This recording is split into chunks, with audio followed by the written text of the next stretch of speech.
When did you flip the script on someone who controlled you? For most of my adult life, I lived in a house where my husband, Dan, a respected police officer, wore his uniform like a shield and a threat at the same time. He held the sort of charm that made people naturally respect him, all while treating our family like his personal punching bag. When I refused him in bed, he crushed sedatives into my tea to use my body that night as he pleased, making me wake up aching and confused. When our oldest came home with a bad grade, Dan made him pull down his pants and whip the right answers into his skin with a belt.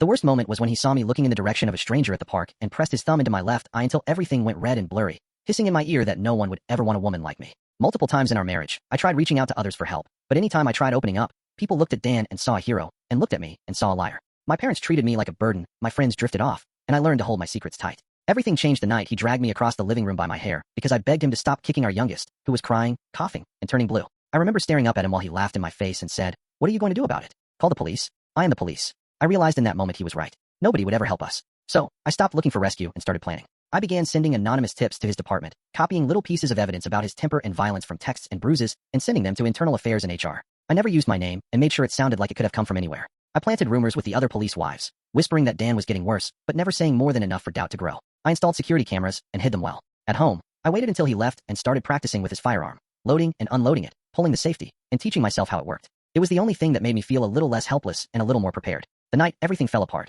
he had come home early to vent. I made his favorite drink and slipped in the same sedatives he used on me all those times, hiding the fear behind my voice as I handed him the mug. He grunted and took it, eyes on the TV, and I went to the kitchen to clean, not realizing in my exhaustion that I had left his firearm on the bed. He finished his drink before getting up, and as soon as he walked into the bedroom, he saw it. He stormed back into the kitchen, grabbed me by the hair, and dragged me outside into the pouring rain. My screams were drowned out by the thunder. He shoved my face into the mud, holding me there while I gasped for air. His grip tightened, then suddenly loosened as the sedative started to take hold. He staggered back, asking what I had done to him, and I watched him drop to his knees and fall forward, awake but fading, mumbling threats I couldn't understand. I ran inside and yelled for the boys to grab their favorite things, to move fast, and to trust me. I downloaded all the footage from the security camera and stuffed the laptop into my bag. I helped the kids into the car and dropped them off at my sister's, showing her the footage to explain why I had finally run off. She apologized for calling me a liar and took care of the kids while I went through the rest of the old CCTV footage and clipped out all the evidence, organizing it in one folder. Then I grabbed my car keys and drove straight to the police station, shaking as I asked for help. I handed over the video of Dan dragging me out and falling in the yard. The officer stared at the screen, then at me, and I made sure my voice trembled as I exaggerated how worried I felt about his sudden collapse.